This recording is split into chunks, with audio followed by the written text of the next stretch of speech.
I don't think that there's been a change in students, but a change in the influences in society that surround them.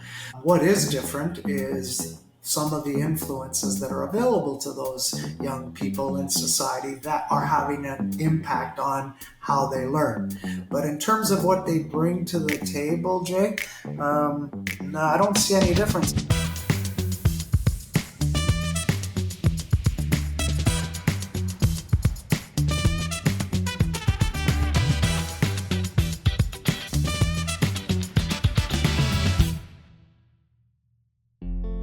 Welcome to the Education Matters podcast. I'm your host, Jason Bucheri. Today's guest, Domenic Scuglia, is someone I've had the privilege of knowing since I was 15.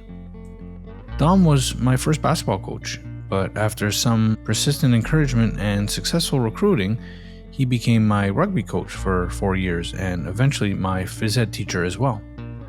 I didn't really know it then, but Dom would go on to play an important role in helping shape how I'd carry myself and navigate the world. He provided me and my friends with a role model of masculinity that was anything but toxic. He taught us toughness, yet also the ability to remain open, to carry ourselves with respect and dignity, and most importantly, to care for each other. And as you'll hear, this is something that remains part of his character to this day. But perhaps the best way to start this introduction is with a quote from the great existentialist philosopher and writer Albert Camus that really captures Dom's lasting impact on me. In an interview later in his life, Camus stated, quote, "After many years in which the world has afforded me many experiences, what I know most surely in the long run about morality and the obligations of men, I owe it to football." End quote. For Dom, as for me, we might swap football with rugby, but the sentiment remains. I often tell people that playing rugby fixed me in high school, and I owe much of this to Dom. For Dom, as you'd imagine, sports has been foundational in shaping his life as well, his leadership, and his enduring commitment to education. He has spent an incredible 41 years as an educator, holding a variety of roles, including 11 years as a principal in Ontario, and over 10 years as a superintendent and director of education in both Ontario and Saskatchewan. Alongside his educational career, Dom, as you would imagine, has been a lifelong coach, with rugby at the heart of his passion. From 1992 to 1999, he served as the head coach of the York University Varsity rugby team, later becoming president of Rugby Ontario for a few years. And prior to that, he spent nearly a decade as the director of junior rugby in Ontario, where he led the development of youth rugby across the province. In today's conversation, he reflects on his Italian immigrant experience, his deep-seated desire to help and serve others, the values instilled in him by his family, his teachers, and teammates. We discuss the leadership lessons he learned on the rugby pitch, the importance of building relationships grounded in trust, and his sense of responsibility to Indigenous communities and other marginalized groups. We also touch upon the work of Dr. Richard Reeves and explore how schools can better support boys through a curriculum that meets their needs, the value of strong male role models in schools, the challenges posed by the lack of male teachers in K-8 schools, and the role of healthy masculinity in education. Without further ado, I'm thrilled to share my conversation with Domenic Scuglia.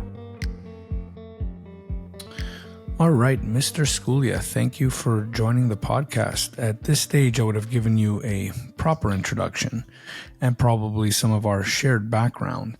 But one of the main reasons I wanted you on this podcast is because you directly had such an impact on my life when I was a teenager in high school. And I wanted to dive into that, and in particular, some of the work you've done with school districts, not only in Ontario, but in Saskatchewan as well. So welcome to the podcast. Thanks, Jay, and it's always good to connect with you. I really enjoy our time together, both when you were a student of mine and then when we got to know each other when you were an adult working for a different company. So one of the beautiful things about this podcast is I get to kind of explore some sides of folks I've known for a long time in different ways. So I do want to kind of learn a little bit about your background and how you grew up and how that impacted your work. But let's start. Can you give the audience just kind of a brief overview of who you are and the work you've done over the last 30 years? Yeah, for sure. So, I graduated from York University and then went to University of Toronto Teachers College because I knew that that was what I wanted to become early on in my life. And then from there, I was fortunate to land a teaching job at an elementary school in Newmarket called St. Paul's. And then I spent the next 41 years in the same sector in education, doing a variety of roles: teacher, department head, principal, and then eventually director of education. And as you stated, I served as director of education in the city of Regina, the province of Saskatchewan, for the Catholic school boards, and then was fortunate enough to be given the same opportunity when I finished my contract in Regina to serve as the director of education for the York Catholic District School Board, a school board where I had spent 30 plus years as an educator. Excellent. So I do want to dive into all of that in more detail. But let's start with give us the audience a sense of like where did you grow up? What part of Ontario, and what was it like growing up when you did? So I was first generation Italian. My parents were newcomers to Canada, and they met here in the city of Toronto, got married, and I was the firstborn and of four children, three boys and a sister that I have. And the language that I first learned was Italian. And in fact, when I was enrolled in kindergarten, I didn't speak any English. I only spoke Italian. And I didn't realize how beneficial that would be to me much later in life when I was completely able to speak confidently in Italian. In fact, I can read it and I can write it if I have to. But when you speak to Italians, when I'm in a conversation, they said, "Were you born in Italy?" And that's how good my Italian was. And I attribute that to the fact that early acquisition of language, when I first arrived in kindergarten, I've never lost it. And I had opportunities later on to practice it, and it just helped to enhance it and allowed me to continue it. And there was a transfer of skills in French when I went to school, because the two languages are very similar with their verbs, etc. And so French was very easy. I took it right up to grade 13. Did your parents put a big emphasis on education for you and your siblings? Both my parents were dropouts. And so education was important for them, and they certainly put that emphasis on. But I think, me and my siblings were driven for education and improving ourselves. We saw how hard our parents worked. My dad was a tailor. We lived at Dufferin and St. Clair, right in the heart of what became Little Italy. And my mom was a cook. So, both skilled laborers in different ways. And I remember watching both of them really awkward hours, and they would do shifts in raising the four kids because my dad would come home from work and my mom would go to work because of the nature of what she was doing. And so I think that hard work ethic certainly had some influence on myself and my siblings later on in life. Is there anything about your upbringing that you wish children today could experience?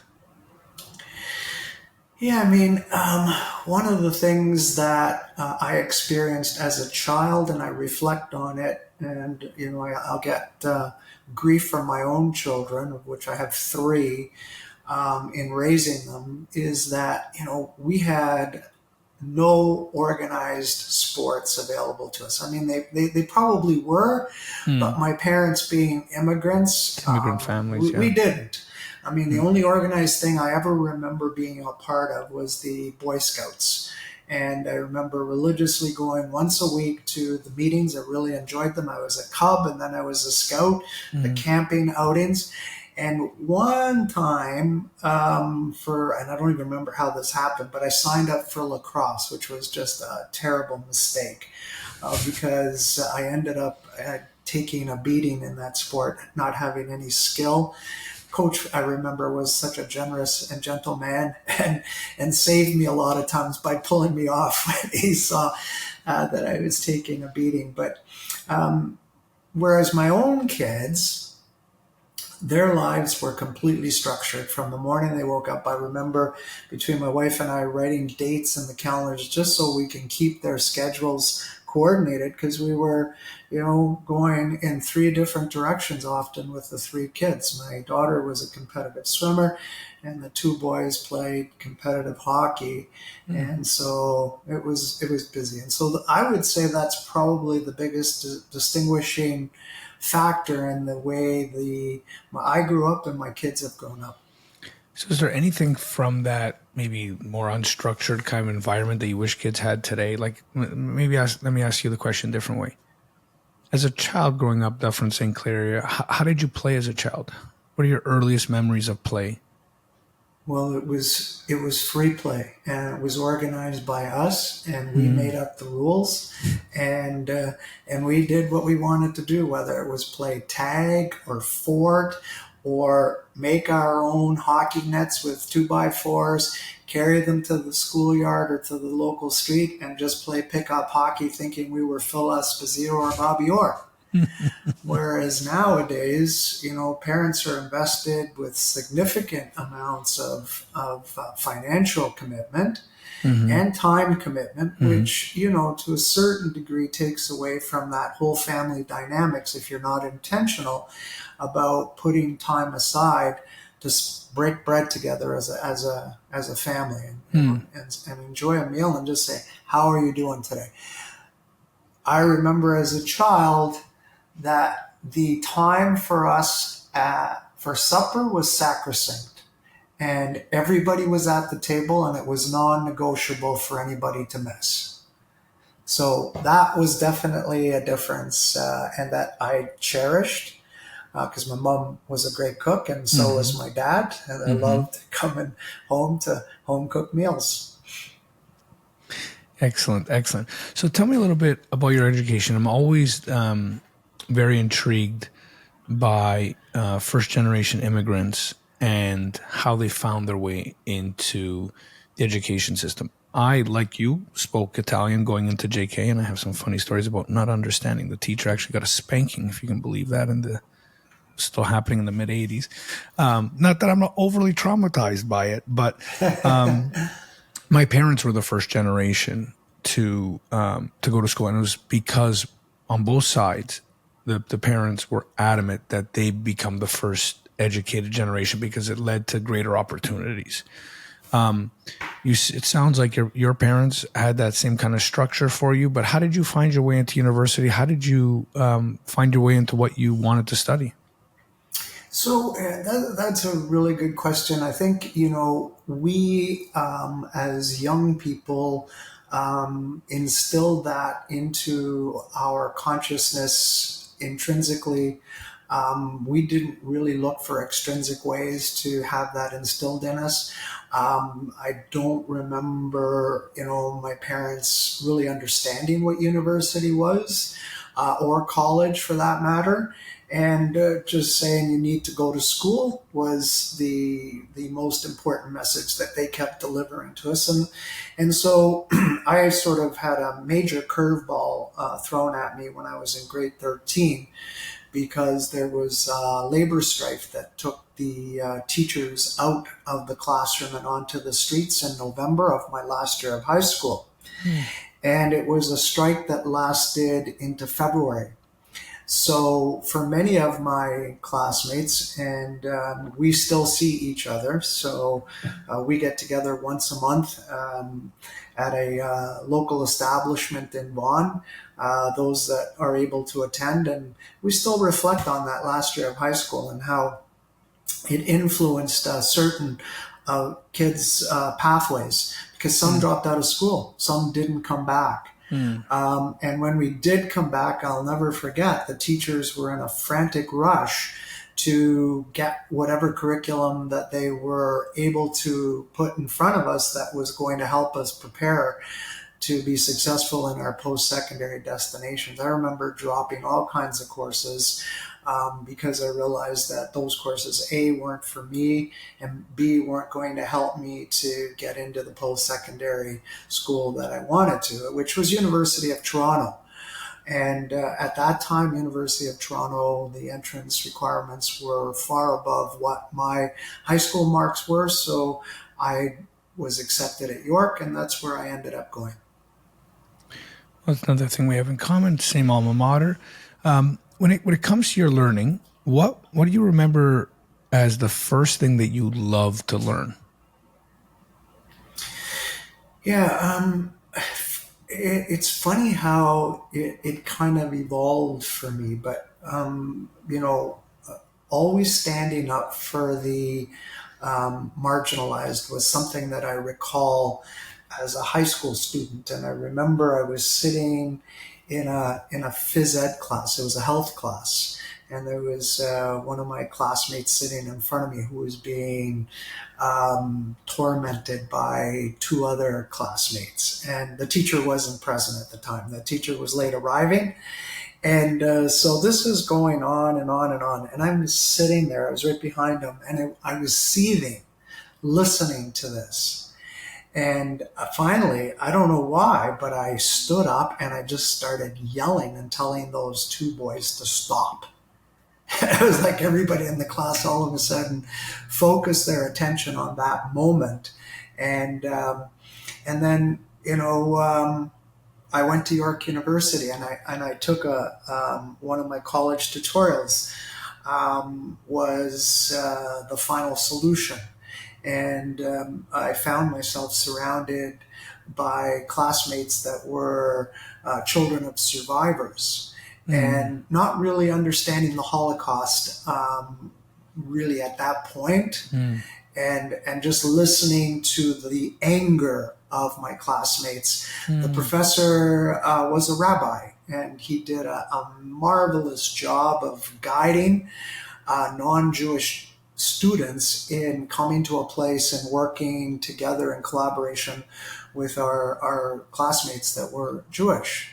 And that caused me to have further interest in wanting to be involved in that kind of equity work. And I think that when I was first assigned to my placement as a vice principal, where I was a white, homogeneous administrator in a school that was very diverse. In fact, I was the minority, and I'd spent the lion's share of my career up to that point where I was in a white Italian background, school community where the values were the same, and now all of a sudden I was the minority, and it was a massive learning curve for me, and one that I think had a profound influence on the work that I did later on in my career as it relates to equity. And you see I'm wearing today Every Child Matters t-shirt. This is National Indigenous Heritage Month. And I think it's important, that's another marginalized group in Regina. 40% graduation rates for students in the province. And so it obviously is a focus. And in Ontario, we really don't have that recognition and understanding of some of the challenges that are put in front of our students at very young ages. So it's a long-winded way of answering your very succinct question. I hope I covered what you needed. No, you definitely did. I mean, if I can kind of paraphrase there, it sounds to me that the calling for you was to educate, to be an educator, to help others. Does that sum it up accurately?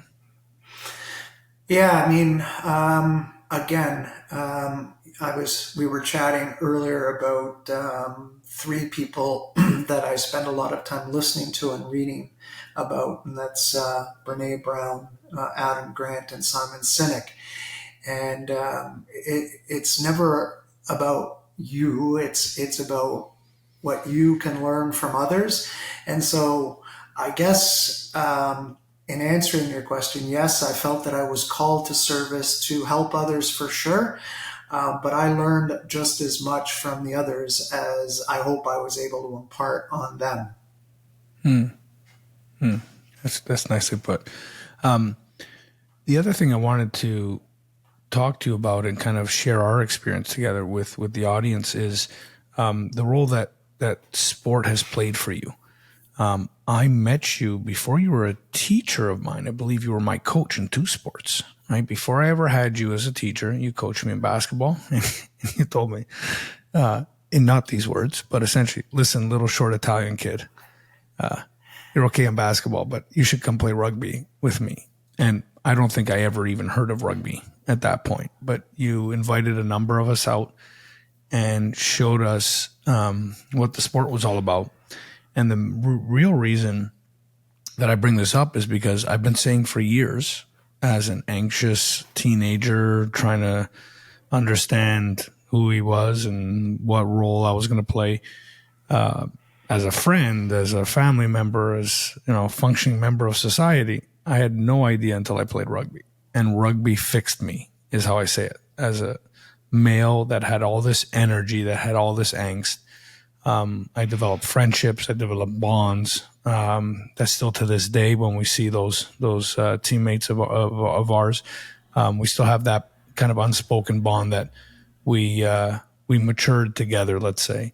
What role did sports play in your life, and how did you find your way into rugby? I don't think I know this story. And then into coaching. And then I want to ask you the question again after. What did you learn from coaching that informed your work as a superintendent?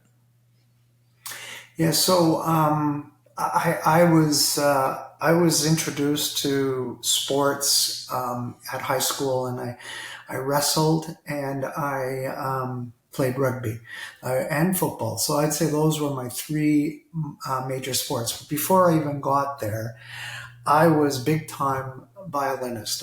Music was my passion. In fact, the violin teacher was pushing me to really practice more and refine some of my vibrato skills on the violin. Mr. Scuglia, out of all the things that I would do you still play?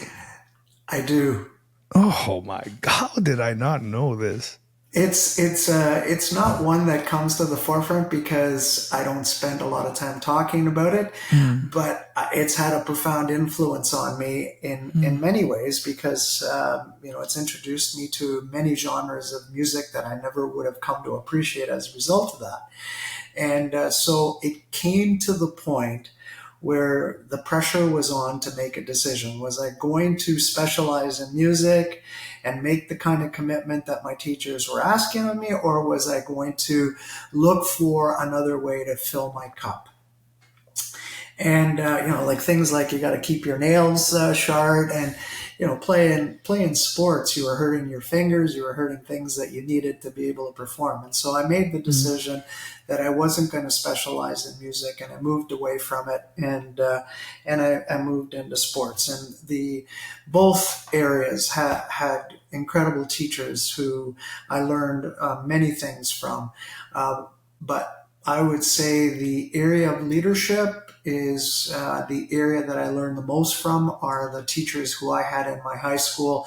And then my teammates when I went on to university, because I played varsity rugby at York, and some of my teammates were incredible leaders. And I remember being in a circle in a game we were losing, and our captain at the time, a gentleman by the name of Everett, took all of us just by the simple message he shared with us at that time, and changed the course of that game by what he told us and how he told us. And it was just so motivational. And we ended up winning that game. And I think that really set the tone for me when I was watching different leaders in action, and the values that I acquired through sport, commitment, dedication, loyalty, working together for the same cause were all qualities that were going to come, and I realized were important in the job that I was going to be doing as an educator in the classroom, and then later at the system level. Yeah, yeah, and I wondered, those are obviously the same qualities you want to look for in, for example, other superintendents or principals. Did you just anecdotally find any correlation between folks that had those qualities and folks that played team sports? Was it something you looked for when you were hiring or thinking about which people would be well suited for those roles? Yeah, I mean, as a teacher, you sit around and listen to a lot of different stories in the staff room. Then later, as an administrator, you hear a lot of different stories in your staff meetings and in other meetings. And what was evident for me was that the teachers who experienced the greatest amount of success were the ones who invested time in establishing a relationship. So the very first thing you're going to do if you want to be successful with these group of children that you've been entrusted with is that there has to be some kind of a relationship that you're going to have with them. And it's got to be a relationship that is one that they know is rooted in trust.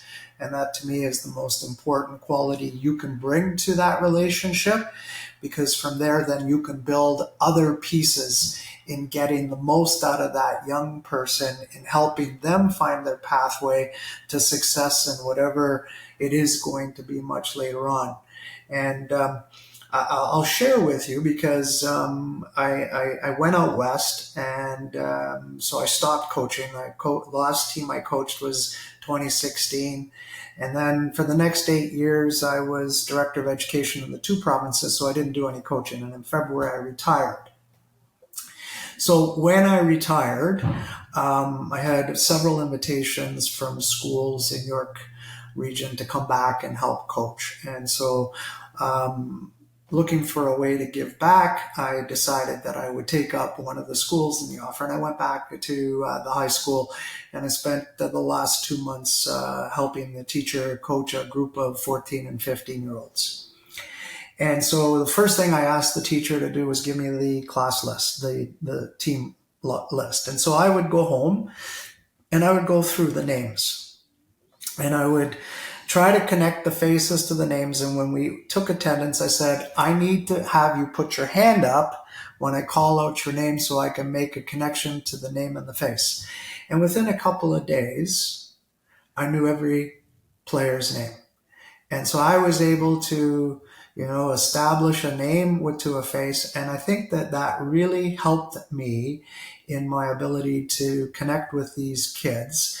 And as I reflect back on my career, I think that was a very important piece of the success that I had as a teacher and as a coach. Because for me, establishing a relationship that's rooted in trust was one of the most important things I could do in whatever the work was that was put in front of us. So what would you say are some of the biggest differences in those students? And maybe it's too soon for you now because you've been just coaching a few months, but maybe even general, like you've been in the education system, for the better part of 4 decades, right? What changes have you seen in students over the years? So, I don't think that there's been a change in students, but a change in the influences in society that surround them. So the child that you were when you were in high school is no different than the child that I was working with 2 weeks ago, 3 weeks ago. What is different is some of the influences that are available to those young people in society that are having an impact on how they learn. But in terms of what they bring to the table, Jay, No, I don't see any difference in it. And I reflect back on the kids that I had in my very first year when I taught elementary grade 7. In fact, I'm still connected to those kids. Some came to my wedding, and I saw one kid that the last time I saw him was 1984, and he now owns a Jamaican fast food restaurant in Newmarket. And I found out that he has that store. So I went to visit him and pick up some Jamaican food. I'm a foodie. That's another thing that is part of who I am as a person. And I didn't want him to know who I was until after I paid for my food, because I didn't want him to say, "Here, you can have it." So I was dealing with the girl, and I said, "May I speak to Kirk?" And so she went back in. Of course, he's 54 right now, and he looked, and I took him a while to kind of just put the face together, because I had hair back then and I wasn't wearing glasses. So I took my glasses off, took my hat off. "Mr. Scuglia." And it was just a big embrace. And so it was like we just never left off. We started talking about the classmates, and he's still connected to those classmates. So really, honestly, Jay, the kids aren't any different today than they were 40 years ago. It's just, what do they have within their societal influence that's getting in the way or enhancing their ability to be successful? Yeah, so like we're both familiar with and admirers of the work of Richard Reeves, for example, right? Who's doing a lot of work, and I think rightfully so, and necessarily so, getting a lot of attention to his work around boys and adolescents, and how, in particular, their development into what I think we can call healthy masculinity is being stifled. And this is seen in a whole number of measures. I'll put links here for the audience to take a look at and Richard Reeves' research and work that I think is quite compelling. What are the differences you've noticed in how boys are succeeding or not over the years? Well, I mean, biological. First of all, I really respect and admire the work of Dr. Reeves. I think he's done a lot of excellent work in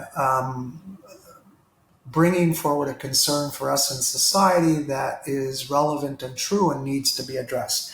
And this is not at the expense of being misogynist in terms of the rights of women to have equal footing with men, because for years men have had the upper edge. They've had, and still, when you go into major corporations, the majority of our leaders are males. But that's slowly starting to shift because of the intentionalities put into policy and practices and hiring practices to equalize that playing field, so that women have the same kind of opportunities that men have. Dr. Reeves's research is indicating that the pendulum has now swung back a little bit, so that boys are not experiencing the same kind of success. And would I agree with that? And I would say, based on my humble observations as an educator, I would say that there is truth to that. But I would say that it's been a challenge for a number of years for boys, because I remember in the early 2000s, there was an administrator that I worked with, and what he was pushing to allow boys to succeed in both math and science was he wanted to create gender-specific classes, so math and science classes only for boys, and tailor the curriculum for those kids. I think the intent was good, however, the setup wasn't, because the pedagogy that was used to support those boys in those classrooms didn't meet the needs of all the kids, and therefore the experiment was not successful. However, I think that based on my experiences, there's still much work to be done in our schools to support boys in ways that they are going to be able to have the same kind of success on standardized testing, on graduation rates, because right now you're seeing the girls are scoring higher on all of those like a crazy number, like assessments. 2 to 1 generally, Yeah, right? yeah, yeah. And that's a huge disparity. Mm-hmm. Well, like, I mean, neither of us are experts in this field, right? But again, the reason why I wanted to have you here is because I think you fundamentally fix something in me. Now, by encouraging me to play rugby, but then more than that, being a role model, a strong male role model. Now, I don't think we've talked about this. I don't know how much you remember. I know you taught a lot of tough, stubborn kids, but I remember several run-ins we had together where you weren't always or I shouldn't say, the way I should phrase it is, you put me in my place a number of times, and I'm almost certain they were rightly so, right? But in doing that, you taught me respect. You taught me hard work. You would get on me for the right things, the right reasons. You encouraged me to do more. You saw talent in me when I wasn't sure it was there. And I know it's not just me. You were like this for, what do we have, 20 players at the time on each team we played on? Something like that. So just from your experience and your work in coaching, what role do you think more activity, if it's not something like rugby, where I do think there's a physical element that boys need to get out, but what kind of other physical kind of opportunities there are to engage boys, if that's even where you would go with that? Just generally speaking, what would you suggest we can do either at home or at schools to allow, in some degree, I think what I'm asking is boys to be boys? Well, first of all, thank you for the kind words, Jay. I certainly enjoyed having you as a student, and as much as I was able to impart on you, you equally taught me many things as well. Because if I go into this as a learning opportunity with a one-way street, it's not going to be successful. I've always approached rugby. Was my main sport. I coached hockey. I've coached volleyball, basketball, cross country, track and field. You name it. I've done them all. Jack of all trades, master of one, and the one is rugby. And I've always coached rugby from the perspective that I'm not out to teach young boys to become professional rugby players, although that was an asset if it happened, but more about teaching life skills. So the sport was the vehicle we used to teach life skills to kids, because I knew that all of those qualities that you were engaged in as a young boy and being taught to you by someone who's also a male, I felt strongly that there would be a positive benefit later on in life. And I've been very privileged that the relationships that I've established with the young people that I've been fortunate enough to coach, that I have the opportunity to meet them later on in life. And there isn't a greater joy or moment of pride that's larger than when I hear stories like yours of my former students and what they're doing in life and how they have succeeded. And it's not just about the money. It's about their happiness. It's about what stage they're at with their families, their own kids now, their jobs that they're happy doing. And that, as an educator, there is no greater joy when that happens. And I've been privileged and fortunate enough to have that come back to me in experiences that I've had in meeting some of my former students.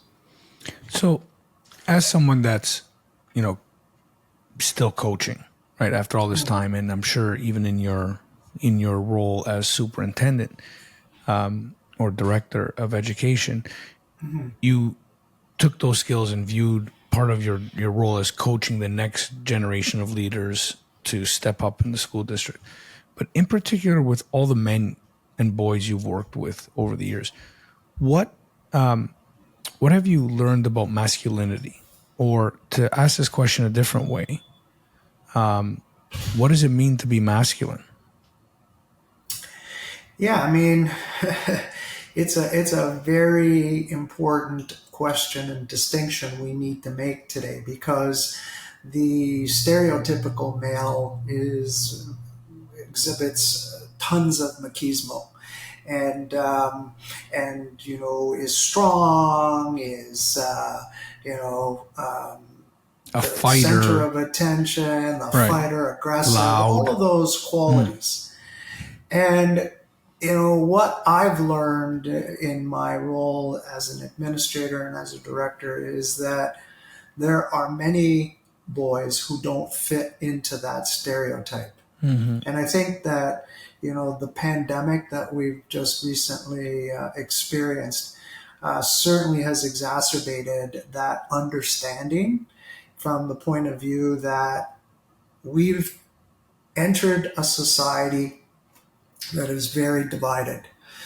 And the polarization of this society has created different camps, which are causing conflict within our communities that are not easy to manage. And so, boys who don't fit into that stereotype are really experiencing a strong sense of detachment, of exclusion, and to enter into the conversation of how do we create that community of belonging, that sense of inclusion. That's a difficult conversation to have when you're working within polarized environments. And when you get to be the CEO of an organization, that buck stops with you. Every decision you make is going to make some people happy and another group very unhappy.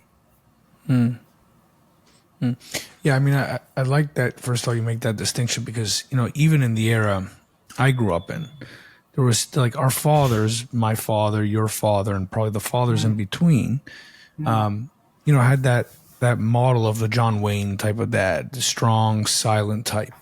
And I think that has done damage to how fathers have raised kids over the years. From the perspective, 100%. right? From the perspective of like, how many times your boys don't cry? My father didn't. I happen to be one of the really lucky ones, and my father's a poet, pretty much, right? So, he would tell me things like, "Express your feelings. It's okay to cry." But just from my environment around me, I hated crying because I felt that boys, shouldn't cry, shouldn't show their emotions that way, and a number of other things. Like I think a lot of boys don't get into art because it's not something that boys should do, and I'm hoping this is starting to change now.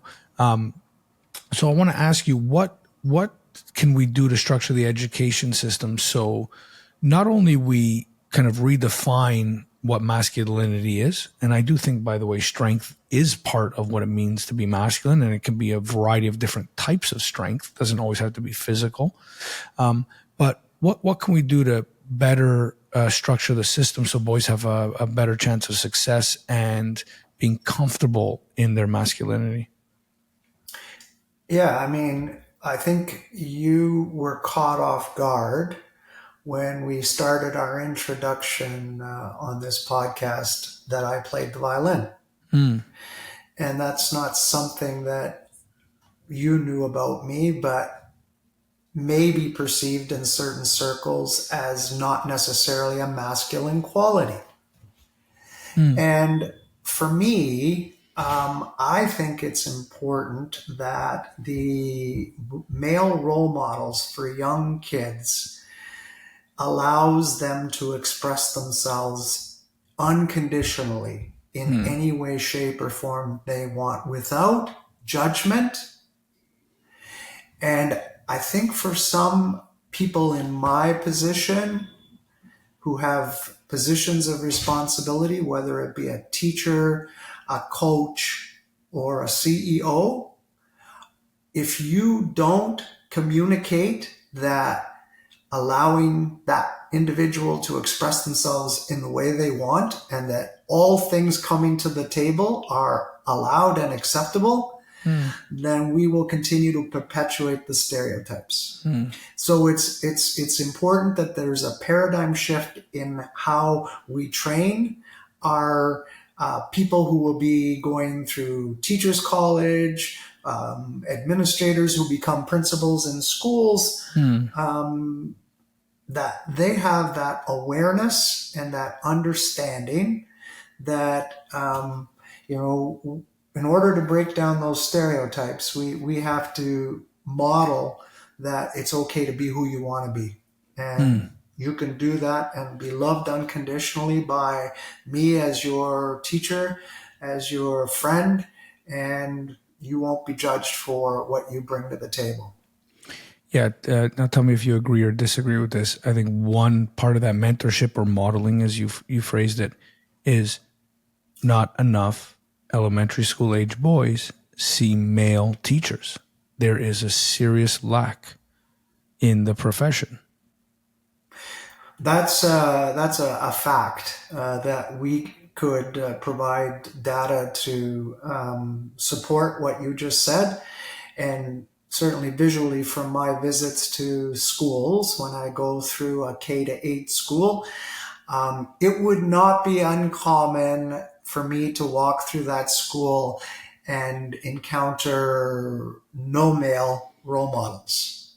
And in other words, from the principal to the teachers to the support staff are all females. That would not be uncommon.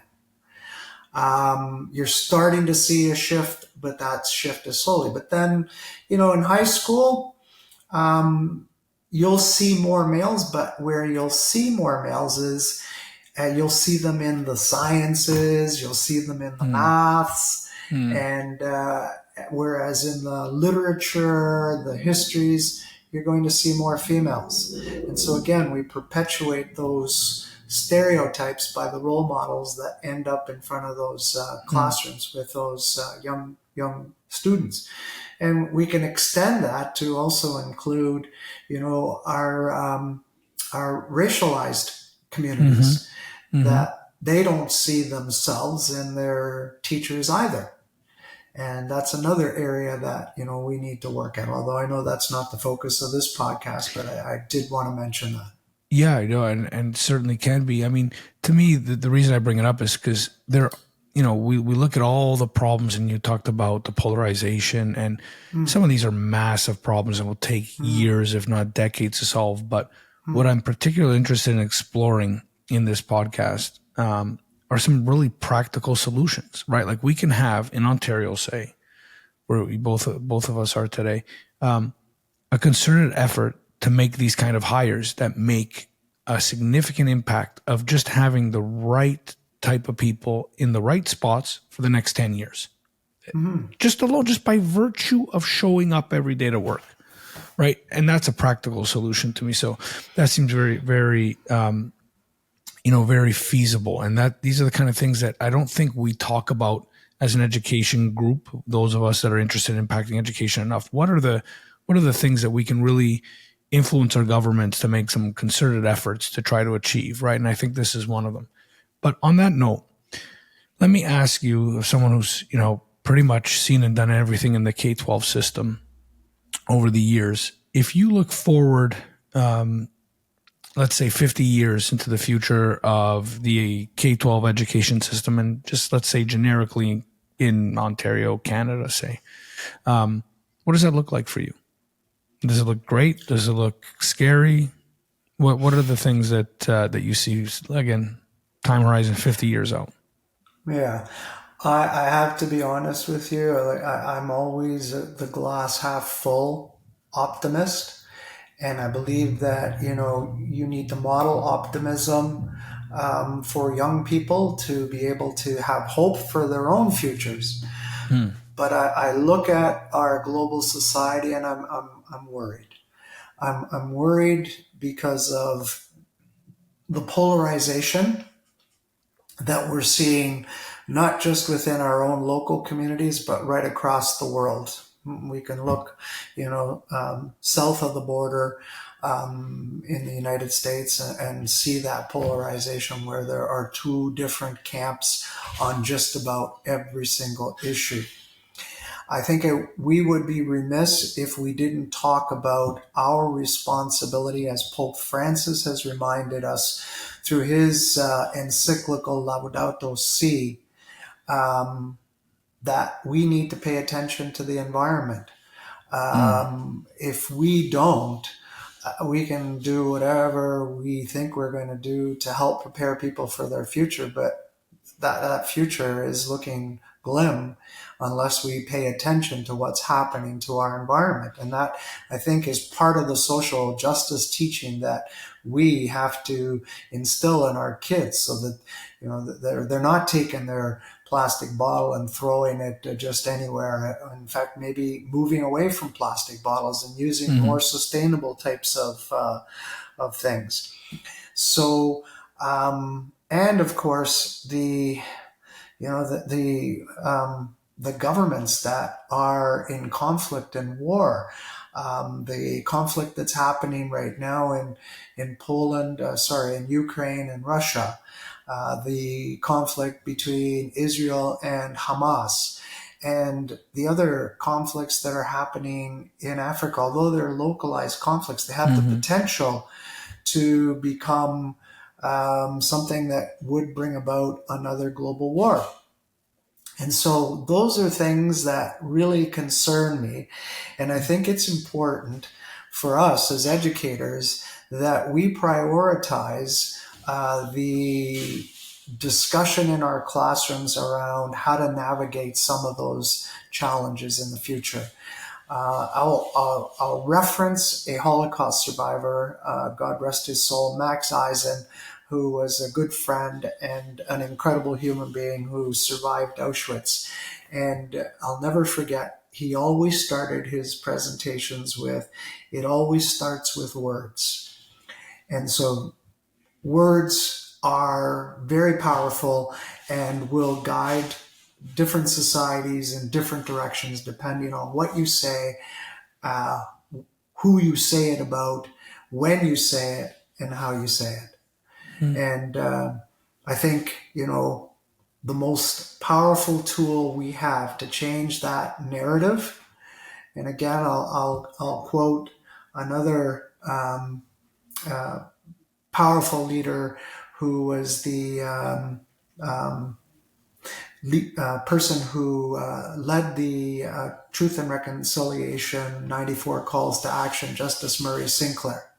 And he'll always remind us that it was education that got us into this mess, and it's education that's going to get us out of this mess. And so I think it's important for us that as educators, from that perspective, is that when we're not just teaching, different, different elements of education that are going to help you get a good job, but we need you to be a good global citizen on top of that. I think that's just beautifully put. So if I can ask you to follow up on that by posing this scenario to you. If you had a magic wand, how would you change or structure the education system? Now, magic wand means you can do anything at any time, anywhere. What would you make the system look like so we can maybe get to some of those global citizens when they're 20, 22, 25? Yeah, so I think if we stick with, Justice Murray Sinclair and Max Eisen's messages, and prioritize our curriculum. And, the curriculum is now, if we're taking a literacy or a numeracy course or a philosophy course, it's very prescriptive. I think that whether you're taking a physics class or you're taking an entrepreneurial class or you're taking, a religion class, built within that curriculum, there needs to be an opportunity to have some kind of connection on how you're going to be a better global citizen. And there was, he's a senator now, and his name escapes me, but it may come to me as we continue to talk. And he was the commissioner for human rights in the province of Saskatchewan, and then later became a senator, and is a current sitting senator for the government of Canada. And he put together a powerful curriculum on citizenship, and it had 6 main areas for focus on becoming a good citizen. And if you focus on these 6 areas, in addition to all the other curricular areas that you need to be prepared to get a good work from a post-secondary perspective, you will become a good citizen as well. So things like, how to teach how to treat your fellow human being, how to understand the history of all the marginalized communities within our society, and then move forward in walking in hand in partnership with those marginalized communities so that they will also have the same kinds of opportunities. Like you and I are sitting here as 2 white privileged individuals who, by virtue of our skin color, have been afforded opportunities that others haven't because of where they've come from. And I think that narrative needs to change, and it needs to change through our education system by the intentionality of building that understanding and conversation in the curriculum. And as important is equip those people in front of those kids to be able to navigate that kind of curriculum, because unfortunately there are some educators that are afraid to go into that arena because they might say or do the wrong thing. And so they'll just stay away from it and they won't engage in it. And that does harm as well. So I would see instilling confidence in those educators of the future that, you're going to do more good for our world by engaging in those conversations than staying away from them. Well, Mr. Scuglia, this was everything I hoped for, and I hope the audience kind of got a sense of who you are. And by the way, for the record, I was not stereotyping you as a male jock. I just statistically, you are an anomaly. There are no rugby players that play the violin. It's a statistical anomaly. Okay. So with that point taken. With that, to wrap up, can you recommend a podcast, book, video, something that you think an audience of people in the education space, EdTech, would be interested in? Yeah, no, for sure. I mean, I continue to be a lifelong learner. I continue to pick up books and listen to podcasts that help me become a better person. Lately, I've become a big fan of Kim Scott. And Kim Scott has written a book called Radical Candor. And she's just recently released the precursor to Radical Candor called Radical Respect. And I think what she did was reflect on, after releasing Radical Candor, saying, I really haven't explained to my audience, how do we get to radical candor if we don't understand radical respect? And so that was a really important, I haven't read Radical Respect, but I've been listening to her podcasts around radical respect, and it certainly makes sense what she's done. I would recommend reading her work. She's written some incredibly powerful ideas that are rooted in establishing relationships when you're giving feedback. And if you haven't taken the time to establish that relationship, it doesn't matter what your feedback is going to be. It's not going to be as effective as if that relationship wasn't established in the first place. Wonderful. Thank you very much. We'll make sure that's included in notes. Mr. Scuglia, thank you for joining us. You're very welcome, Jason. This podcast is recorded on the territory and Treaty 13 lands of the Mississaugas of the Credit First Nation and on the traditional territory of the Huron-Wendat and the Haudenosaunee. This show is edited and produced by the marvelous and talented Andrew Mastroianni. If you like what you're hearing, make sure you subscribe to us on Spotify or wherever you listen to your podcast. Until next time, remember, there's absolutely no inevitability as long as there's a willingness to contemplate what's happening. I'm your host, Jason Bucheri. Until next time.